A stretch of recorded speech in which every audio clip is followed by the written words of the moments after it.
Jose produces, above all, Art Zone. Grave diggers.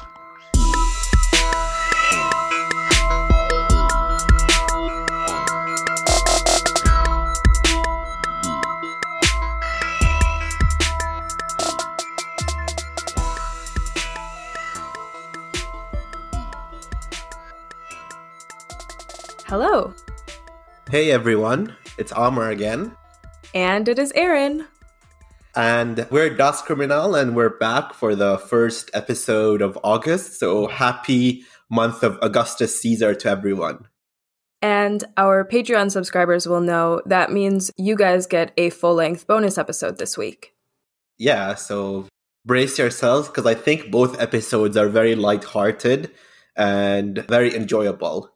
Yeah, settle in, get yourself a snack. Nothing too terrible is going to happen, so no reason to be alarmed. Yeah, I mean, this is the first episode in a while where we didn't have to do a warning beforehand. I guess the only warning I would give is you might laugh, so sip carefully because you might be spitting your beverage of choice.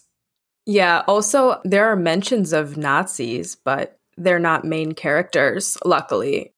Yeah. So where do we begin? I guess we begin by setting the stage for this rather bizarre tale, this Mr. Bean-esque tale, if you ask me. Mm-hmm. So today's episode is going to be about the 2 times the FIFA World Cup trophy was stolen. The original trophy, which is called the Jules Rimet Trophy. And for those of you who don't know, the FIFA World Cup is a tournament organized by FIFA, which is the Fédération Internationale de Football Association. And for our USA-centric listeners, this is a sport that we call soccer that almost everyone else in the world calls football. Yeah, and on a related note, FIFA recently commissioned a movie about their history, but because they were the ones funding the movie, it was basically an abysmal attempt at historical revisionism, basically a hagiography of the most corrupt people you could ever imagine in football. Joao Havelange and the recently fired president Sepp Blatter, who's played by Tim Roth, by the way. I realize that he is Swiss, and nicknames don't always translate well across different languages, but Sepp Blatter makes me think of like septic bladder, as in urinary sepsis, and that pretty much sums up my thoughts on Sepp as a CEO. Oh, he's awful. And I looked up an interview where Tim Roth is basically like, yeah, I didn't watch the movie, I didn't plan to watch the movie, I only took the role because I needed some money at the time and it paid well. Which, like, respect to that honesty. Yeah. Yeah, if you're wondering, the movie was called United Passions. It had a budget of somewhere between $25 to $32 million, and it made $918 on its opening weekend in the box office. What? Yeah, $918. Opening weekend. Yeah, like Friday, Saturday, Sunday, collectively, it made $918. They didn't even reach 4 figures. Oh, wow. Yeah, and it has 0% on Rotten Tomatoes, but that's just fucking hilarious. That is a feat. Yeah. I don't recommend watching the movie unless you're really into masochism, but you do you, I suppose.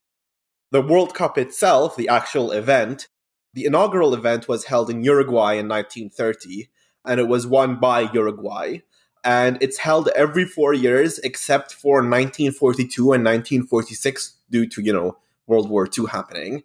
The winner of the FIFA World Cup receives the aptly named World Cup trophy, which initially it was called the Victory, but the trophy was then renamed to the Jules Rimet Trophy in 1946 to honor the man who organized the inaugural event, Jules Rimet. By the way, he was still alive when they renamed the trophy, so it was basically a big ego-stroking session by the men at FIFA. Jules Rimet is such a rich guy name. Either that or opposite end, a butler. Be like, Jules, bring me my martini, please. Yeah, I feel like it's a hereditary butler name. You know what I mean? Like a butler who, he's lived entire life serving a family. Yeah, Jules, Walter. There's a couple other ones. Yeah. Alfred. But that's for sure. But still, yeah. So the initial trophy was designed by a French sculptor, Abel Lafleur, it consisted of a gold-plated sterling silver on lapis lazuli, which is, I discovered this while researching this episode, is apparently a semi-precious stone. The stone is the stone base, the lapis lazuli base, and it stood at 35 centimeters high and weighed 3.8 kilograms. Yeah, it's not very big, but it's definitely a cute little Art Deco cup. Yeah, I do like the design. At the time, the design consisted of a decagonal cup, so 10 sides, supported by a winged figure of Nike, which is the Greek goddess of victory. A little known fact, Nike is also the American goddess of sweatshops. The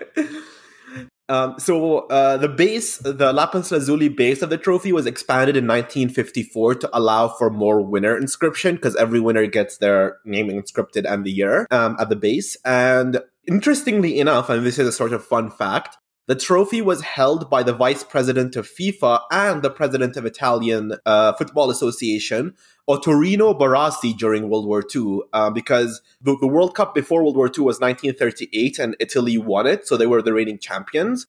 And he hid it in a shoebox, apparently, to avoid the Nazis taking it and melting it for gold. This is actually something that the Nazis often did, and lots of treasures were looted by the Nazis and have never been recovered. Presumably, they were lost, destroyed, or hidden in people's private collections. Every once in a while, if you watch the news, an old person with Nazi connections dies, and lo and behold, artwork, long thought to be lost, magically appears in their basement.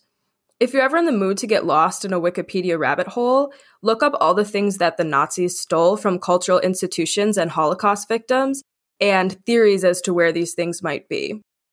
Also, just as the USA versus USSR hockey was a big deal during the Cold War, sports competitions were a pretty big deal to proving, and I use that in scare quotes, the supremacy of certain political systems, especially fascism. It's really hard to call yourself the master race if you get your arses kicked in every match. So the fact that Black sprinter Jesse Owens won gold at the 1936 Olympics in Hitler's Berlin should prove anyway that whatever the Aryan race is not bigger, better, faster, stronger, but they were still trying their very hardest. Yeah, and on that note, actually, interestingly enough, I just mentioned that Italy were the reigning champions during World War II, and that's because in 1938, Mussolini ended up winning the bid to host the World Cup itself in Italy, and there isn't any concrete proof of this, so it's all allegations, but there are very credible accusations that Mussolini basically rigged the World Cup for Italy to win, and that he, went to the referees and was like, either we give you a nice watch or you see what the bottom of the River Tiber looks like. Oh no. Oh no. Yeah, I mean, again, no concrete proof, but there have been very credible allegations that the 1938 World Cup was Mussolini had a very much a vested interest in showing off fascist Italy to the world. It's so, of course, lots of people watch the Olympics occasionally and stuff like that when it's on to enjoy it and root for different countries, really. But I never look at it and think, oh, all these Russians are winning because the Slavs are racially superior. It's such a ridiculous thing. Well, I mean, if you think about it, the Slavs have their skulls allow for more aerodynamic physics, if you will. But that's kind of the argument that people were making at this point, especially the fascists, saying oh yeah, eugenics was a big thing. Right. Yeah.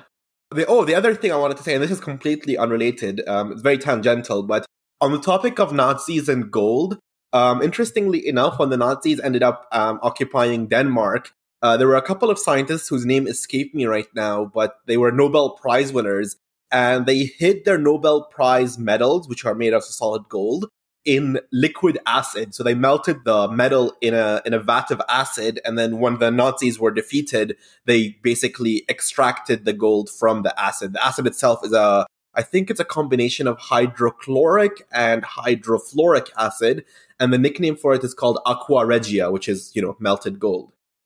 Wow. I mean, that's one way to keep the Nazis away from your stuff. Yeah, I mean, the Nazis loved gold. I visited Wawel Castle in Krakow, Poland, because part of my family is from Krakow.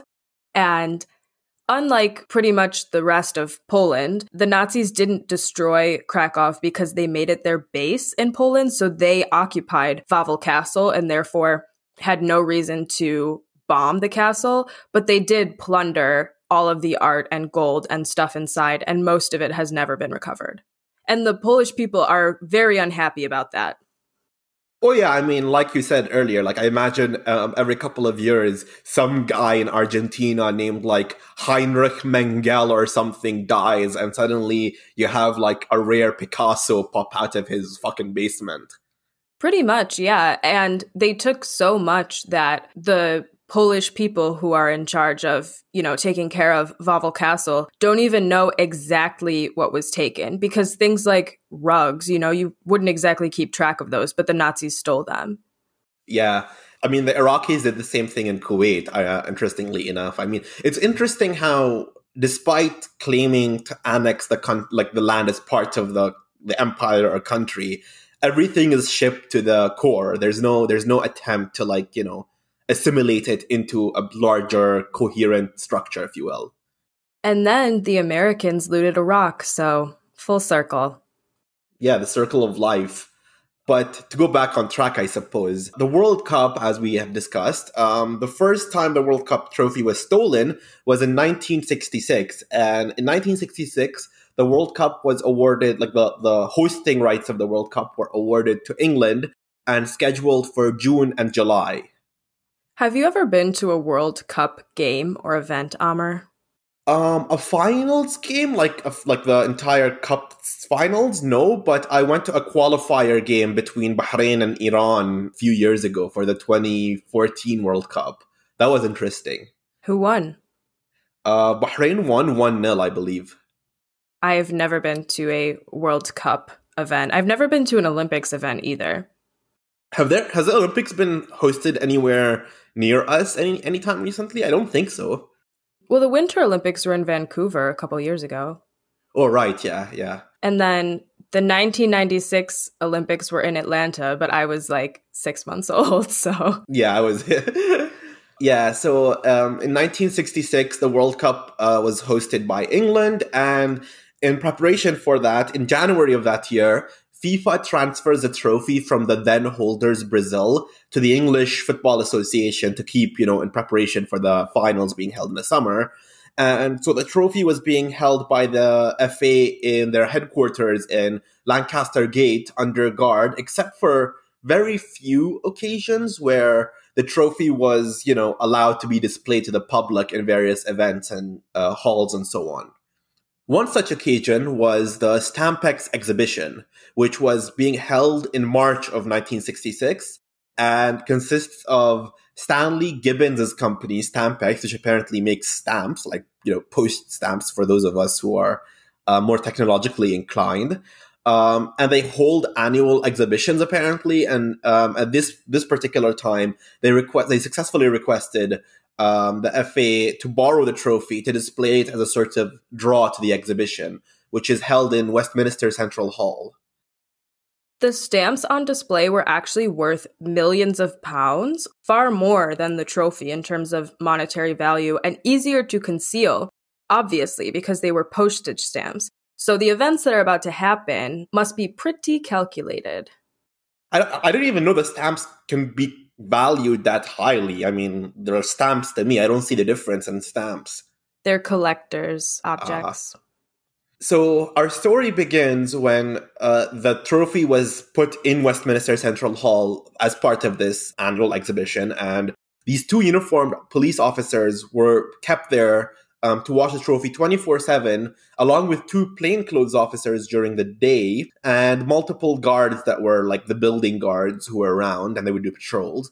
But these guards are not around all the time because on Sundays, Westminster would hold Methodist services, and the uniformed police officers wouldn't be there, and neither would the plainclothes. It would just be building guards doing patrols.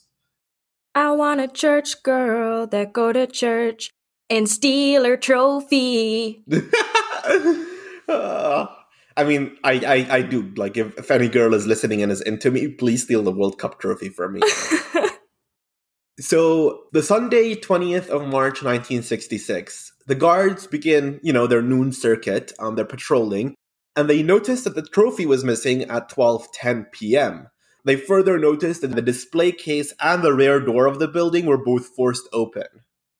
Okay, first of all, this is a very cinematic image almost. The officer going on his little trophy beat, and the door to the trophy case is open and the trophy is gone, and I imagine there were gasps abound. But it's important to note they only had the trophy on display for a day, and then it was stolen. It's absolutely hilarious that one of the ways Britain tries to justify holding on to stolen artifacts, as in stolen during colonial times, is that they say Britain is a safe place to keep these things, but this trophy was stolen in a day by someone who probably just had a crowbar. Oh yeah, I mean, it didn't look like a genius heist by any means. And I don't know, when I first read it, my first thing was the Pink Panther theme playing in my head, like da da da da da da da da da da da. It's a farce, and apparently one guard claims he saw a suspicious man using a public telephone nearby. It is 1966 in London. I'm sure lots of suspicious-looking people used public phone booths all the time. I don't understand how that is any kind of evidence to anything. I guess the guards realize they fucked up, and they're like, let's just say we saw somebody. I mean, did he have maybe, like, a trophy-shaped lump underneath his jacket? He swallowed the trophy like in a Looney Tunes cartoon. Everyone involved in this is a bunch of goobers, a bunch of derps. Oh, it's like a confederacy of dunces. Yeah.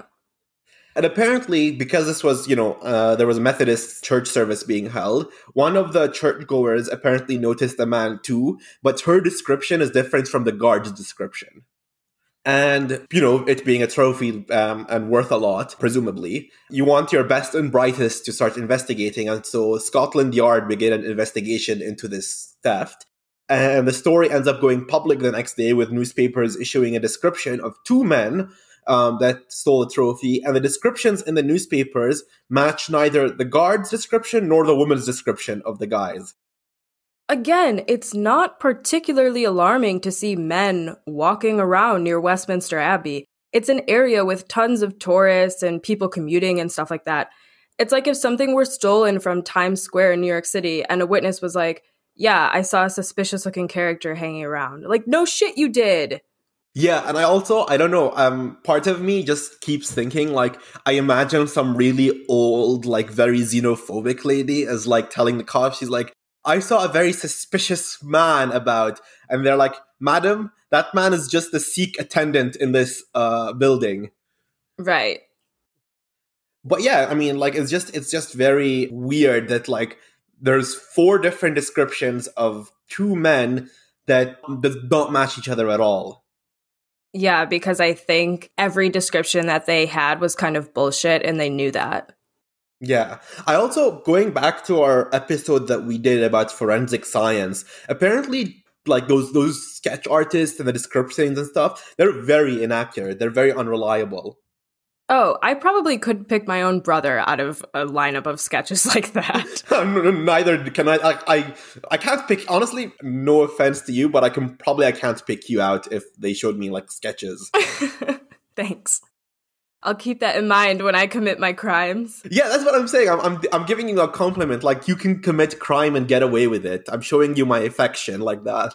No, I've been told before I have a very generic-looking face. Like, there's nothing particularly out of place about me. I'm very, like, average height, brown hair. Like, I'm really bad with faces in general. So if there's a crime that ever happens around me, please don't ask me what the person looks like, because I'm really bad at describing faces and remembering faces in the first place.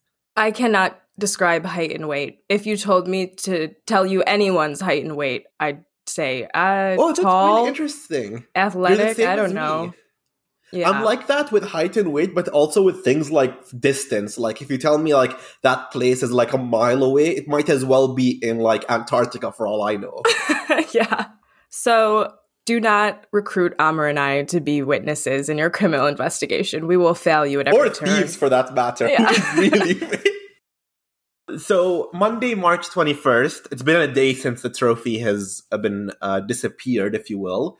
And the chairman of the English FA, Joe Mears, receives an anonymous phone call, and the caller ends up instructing Mears that a parcel will be sent to Chelsea Football Club, who lost today, by the way, and I'm really pissed off about that. But the parcel ends up being delivered to Mears' home instead of the Chelsea stadium. The parcel contains a removable lining from the top of the trophy and the note requesting 15,000 English pounds in £1 and £5 notes, but later changed to £5 and £10 notes. Requesting all £1 notes is such an asshole move. And I earn a decent number of $1 bills at my job because it's a heavily tip-dependent job. And now I use the updated automated teller machines to deposit the cash right into my bank account because I was tired of walking into the bank with a stack of $1 and $5 bills and getting these weird looks from people. Yeah, but you would look cool. You would look like a thief. Yeah, or a stripper. Fair enough. Well, yeah, I don't know. I mean, I guess it's an asshole move, but I don't know if it's something to do with like traceability or something. I'm not sure. I'm not familiar with heist mechanics, if you will. Well, people usually, when they counterfeit bills, counterfeit 20s because 50s and 100s are more noticeable and people are more likely to check them because it's a higher value bill. Yeah, when I was working as a barista, you weren't allowed to accept $100 bills. Yeah, when I worked in retail, we had this marker and we were supposed to mark the $100 bills and it would change color or something. I should have been better trained on this, but that's why you would want to use something like a 20 because they're more ubiquitous. That makes sense, yeah. They were being assholes and they were like, yeah, we want £1 and £5 notes. Later, they were being a bit nicer and they said, okay, fine, £5 and £10 notes. And they also threatened Joe Mears that if he spoke to the cops or the press, the trophy will be melted down. Fast forward to Thursday, the 24th of March, and Mears has already reached out to Scotland Yard anyways, and the Scotland Yard sends over Detective Inspector Charles Buggy to advise Mears to place a coded ad in the evening news that the thieves themselves had requested that once Mears is ready with the money to place this ad. And the Scotland Yard people, the cops, I guess, created a false ransom payment. So what they did was they put a bunch of real bills on the top and bottom of a suitcase, and in the middle was just random scrap paper. Interesting. If they thought they were going to arrest the thieves and therefore get the money back, why even bother? Just put money in. Yeah, I'm not sure. I guess maybe just risk management, just decrease the risk of the thieves just running away with the suitcase or something. Yeah, that makes sense. The next day, Friday, March 25th, the thieves call Mears. They saw his ad, and the wife picks up, and she pretends that he's been sick. So Detective Inspector Buggy takes the call, and he pretends he's Joe Mears' assistant, named Assistant McPhee, and ends up arranging for a money exchange at Battersea Park in London. This sounds like a fucking cartoon. D.I. Buggy, Assistant McPhee. Come on. Yeah, honestly, if it wasn't real, I imagine it's like a Mr. Bean skit or something. Yeah, and if this was written into a crime television show, like a Sherlock Holmes situation, I'd think this is annoyingly on the nose. I don't like this. Oh yeah, I was just thinking the same thing. I was like, this is too much. It's too obvious. But we've covered cases before, like the Persian Princess last week, where you could not write that. Yeah. Reality is stranger than fiction. That's a saying I've read around or I've been told. For sure. Yeah, so Buggy, as Assistant McPhee, goes to meet this thief at Battersea Park, and the thief goes by the nickname Jackson, and he shows him the suitcase, and the idiot, being the idiot that he is, doesn't, check the actual money, so he sees a layer of real money, and is like, okay, this is great. Yeah, but if I saw a suitcase that appeared to be full of money, I'd take it and run. I wouldn't stand there and count. Oh, I mean, yeah, but I mean, that's what separates us from the pros, I suppose. I would do the same thing. And then Jackson tells Buggy that he'll take him to the trophy So Jackson gets in Buggy's car and he's like, all right, turn left, turn right. And then in the process, Jackson notices that there are unmarked cars following the car they're in. And the unmarked cars are obviously police. And apparently they weren't doing their job right because Jackson notices them. And he tries to jump out and escape. And he does run for a bit, but then he gets captured and arrested without the trophy in hand. Okay, going back to the unmarked cars thing, unmarked cars can be pretty easy to recognize because in the United States, for instance, law enforcement always drives American-made cars. So they always drive Ford or Dodge or General Motors. That's the dumbest thing I've ever heard in my life. Why can't they drive a Toyota like the rest of us? Well, in the United States, it's not super weird to see a GM Suburban that a civilian owns. But if you see a big black one with tinted windows, you're like, oh, someone important is in there. But in other places, like in Lebanon, for instance, they still only drive American cars, and nobody in Lebanon drives American cars. So you know an unmarked Ford vehicle, there's an American inside there. Mukhabarat. Pretty much, it's so easy. And you're like, if you want to be inconspicuous, this is not a good way to do it. Like, I can't believe people with all this money, all these resources, make such bad decisions that way because they're like, oh, we have to buy American-made cars. We can't buy a Nissan, despite the fact that everyone in Beirut drives a Nissan. Yeah, I mean, this is like the vehicular equivalent of like wearing a Groucho Marx mask to conceal your identity. Yes. Idiots. But apparently, Jackson is also an idiot because he tries to run, he gets captured. It's revealed his name is Edward Bletchley and it's a local petty thief with a criminal record. And he denies stealing the trophy himself, but he claims that he could get the trophy back if granted bail. Bail was denied. And he claims that he was acting as a middleman for a man only known as the Pole. It took me several times reading the notes for this episode to finally realize that the Pole refers to the Polish person. And as stated earlier in the episode, I am part Polish. I thought they just meant like the bean pole, like this skinny guy. No, but honestly, doesn't it sound like... Have you ever watched a Guy Ritchie movie? Maybe. Like Lock, Stock, and Two Smoking Barrels, Snatch. No, you're over my head. Yeah, well, yeah, this sounds like a Guy Ritchie movie. He's known for making, like, these very over-the-top heist movies with, like, every character is introduced by being like, yeah, he's called John the Baptist. Why do they call him the Baptist? Because he drowns people. Yeah, it's like all these, like, very over-the-top, like, Cockney sorts of accents and stuff. But yeah, like, I imagine a scene where, like, Edward Bletchley is in, like, a fucking, like, interrogation room and he's, like, smoking a cigarette. He's like, they call him the fucking Pole. Why do they call him the Pole? Because he's from fucking Poland, you idiot. Edward Bletchley, petty thief, was ID'd by the Methodist churchgoer, but not the guard.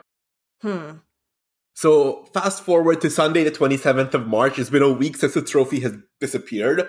And a local chap, a local bloke, if you will, by the name of David Corbett. He's walking his dog. The dog's name is Pickles. And he's walking around this Beulah Hill neighborhood in Southeast London. I don't know if I'm pronouncing it right. Beulah Hill in Southeast London.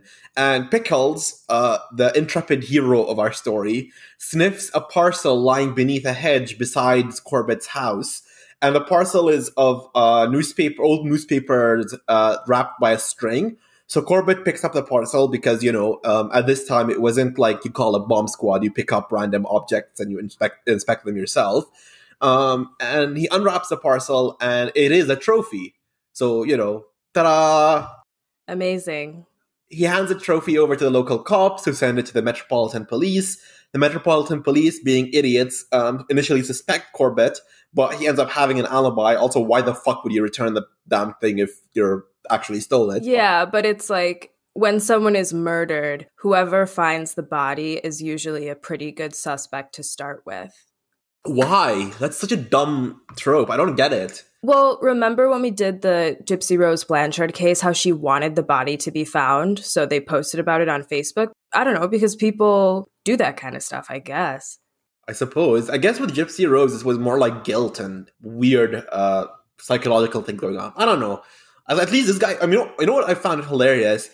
They suspected him until he confirmed he had an alibi. But imagine you didn't have an alibi. Imagine the day the trophy went missing, you were just at home watching TV or whatever, and you end up being suspected and thrown in prison. Well, also, maybe he didn't steal it. He had an alibi for that. Maybe it was given to him by the pole.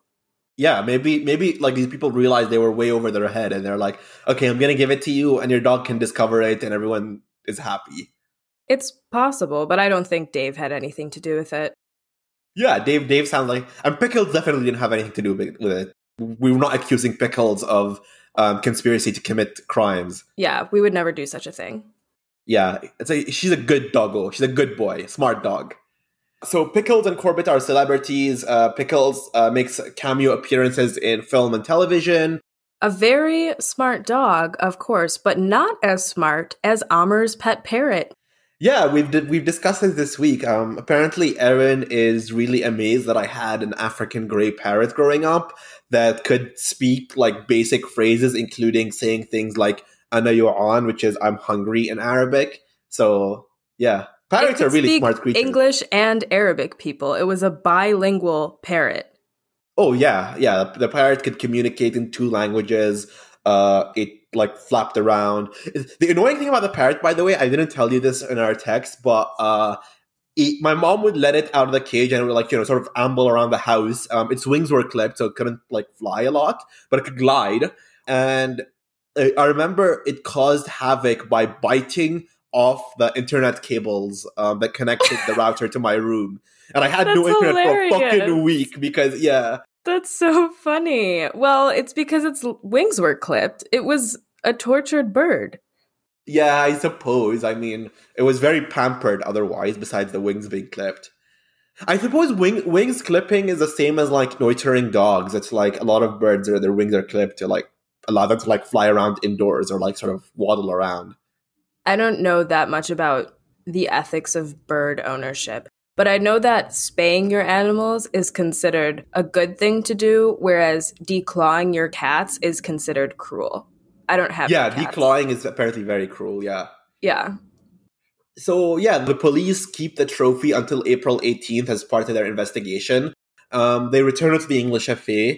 The pole is never found. Edward Bletchley is sent to prison for 2 years. And England win the 1966 World Cup anyway, so they get to keep the trophy for another 4 years. Bletchley was convicted for demanding money with menace, so that's like sending the ransom note and then showing up to take the money. But he was never convicted of the actual theft of the trophy because they couldn't prove that he actually did it. And maybe he didn't. Yeah, I just thought up of this right now, but like if the news, like if every newspaper is like the trophy is missing, I can imagine a few local petty thieves would take the opportunity to try and get a ransom payment even though they don't have the trophy. Yeah, that's a very smart idea. Yeah. So, yeah, he went to jail for a couple of years and England ended up insufferably winning the 1966 World Cup. And as a popular song goes, it's been 60 years of hurt since? 40 years, 50 years, 60? I don't root for England in any competition, so... I ironically root for England because it's fucking hilarious seeing them lose. So, our first story was farce, and as they say, first as farce, second as tragedy. I'm pretty sure I'm mixing those two up. In our story, this is the way it is because the second time the trophy was stolen, it was a tragedy. And it's in 1983. It begins 13 years before that in 1970. Brazil, in the 1970 World Cup, they win it and they become the first national team to win the World Cup 3 times. So FIFA awards them a Jules Rimet Trophy in perpetuity. So the trophy that we talked about, the gold with the Nike and the decagonal cup, it's awarded to Brazil forever, and FIFA ended up commissioning a new trophy for 1974 World Cup, and it's the same trophy as the one being used today, which is like the solid gold with the globe and 2 people holding it up. So, in 1983, a very curious man by the name of Sergio Pereira Aires, also known as Sergio Peralta, no relation to Detective Jake Peralta from the popular TV show Brooklyn Nine-Nine, ends up stealing the trophy after conspiring with 2 other people, an ex-cop by the name of Francisco Rivera, aka Chico Barbudo, and decorator Jose Luis Vieira, aka Luis Bigode. Apparently, the Peralta, the mastermind of this operation, also approached a safecracker by the name of Antonio Seta, aka Broa. But Broa was he later told the cops that he declined to participate in this endeavor because of patriotism, as in he loved Brazil too much. And also because his brother, Broa's brother, ended up having a heart attack after 1978 World Cup when Brazil won. Oh, that's so sad. Yeah, so I mean, this guy really likes football. I sympathize. I'm the same. So Peralta, Barbudo, and Bigode broke into the CBF, which is the Confederation of Brazilian Football, the Brazilian equivalent of the association. They had their HQ was in Rio de Janeiro. They broke in, they incapacitated the night guard and stole the trophy along with two other trophies in that room. And they made a getaway, and they were arrested shortly after. And when they were arrested, they were interrogated, and all three of them claimed that an Argentine gold dealer by the name of Juan Carlos Hernandez took the trophy off them and melted it. However, and this is when things get really interesting, investigations showed that the gold in Hernandez's foundry, he was a gold dealer after all, so having a foundry is a very normal thing. The chemical specification of the gold in the foundry does not match the gold in the trophy. Further, the trophy itself was sterling silver with gold plate, so it was much more valuable as a collector's item to be sold than being melted down into solid gold bars, because it wouldn't be solid gold bars. It'd be gold mixed with silver. It would be an alloy, so it wouldn't be valuable. Hernandez is nonetheless arrested despite, not having the trophy on him, and all four individuals end up being sentenced. But upon sentencing, they all flee, which I'm not sure why they weren't arraigned during the trial. Depending on the crime, and bail and bond laws are often changed and reformed and different from place to place, but oftentimes even people convicted of a crime won't start to serve their sentence until a set date. So for lots of crimes, people aren't hauled off to prison when the guilty verdict is read like you see in courtroom dramas. They're actually given a date to report to prison to start their sentence, and if they're a flight risk, measures will usually be taken, like confiscating their passports. But typically, between the guilty verdict and the first day in prison, there's some time where people can sort out their affairs before they go to jail. That makes sense. That makes sense in hindsight. But also, like, in a country as large as, say, like America, even if you're if you're a flight risk and they take your passport, I don't see what's stopping you from, like, living on the run, like just going from, like, town to town or whatever. People do, but I think for a lot of cases, like white collar crime where you're going to serve 6 months in federal jail, it's just not worth it. Yeah. Also, I feel like it would be much more difficult these days where everything is so digitalized that they can track you by using, like, if you use your credit card or your debit card or whatever, instead of like dealing only in cash and so on. So the story has a more tragic end, it's sad to say. Chico Barbudo ended up being shot to death in 1989 outside of a bar unrelated to the trophy at all. Luis Bigode was rearrested and released from jail in 1998. Antonio Serra, the safecracker whose patriotism prohibited him from cooperating with the thieves, died in a car crash, interestingly, in 1985 as he was going to the police station to testify over the theft. And Juan Carlos Hernandez, the gold foundry owner, the gold dealer, fled to France. Interestingly, before he fled to France, right before the theft of the trophy, records show that Hernandez bought a very large villa outside of Rio, a very expensive villa. He ends up fleeing to France, arrested in 1998 in Sao Paulo in Brazil for drug trafficking after having been in jail in France for the same crime. And he ends up being released from jail in Brazil in 2005, but he was never jailed for the theft of the trophy itself. And finally, the mastermind of this operation, or the outside mastermind, we don't know if there's anyone else involved, was found, arrested, jailed, released in 1989, and died in 2005 as well. And the trophy itself, by the way, was never found. So if the FIFA awarded Brazil a replica of the original trophy, and the current trophy being used is the one that was commissioned for the 1974 World Cup. In 1997, actually, a Jules Rimet replica went for auction at Sotheby's, and FIFA inexplicably paid £254,000 for it. But then people realized that FIFA thought maybe they'd given a replica to Brazil back in 1970, and that this was the real Jules Rimet Trophy that had been found later. But after careful examination, it wasn't the real Jules Rimet Cup. And the cup, of course, remains missing. But what a bunch of clowns FIFA are. Well, everyone in the story are clowns. The FIFA, the English cops, the fucking Detective Buggy, the Pole, Edward Bletchley. Actually, the only person who gets away with it is the Pole because he's never been caught. But it's amazing that this replica cup goes for sale and that FIFA, of all organizations, are like, maybe that is the real cup. And they pay upwards of £250,000 for it and then examine it. And they're like, no, it's not the real cup. Well, considering how much bribes they get from various people, £254,000 might as well be like $5 to us. Yeah, it's an extremely corrupt organization. Yeah, it's rotten to the core. And yeah, the cup still is out there. So if you have any clue where the cup is, maybe if you have the cup itself in your basement, please reach out to us. We'd love to have you on our podcast and maybe, we'll buy the cup off you. How did you get it? Do you plan to sell it? Are you Polish? Is your nickname the Pole because you're skinny and lanky or because you're from Poland? So I hope you guys enjoy this episode.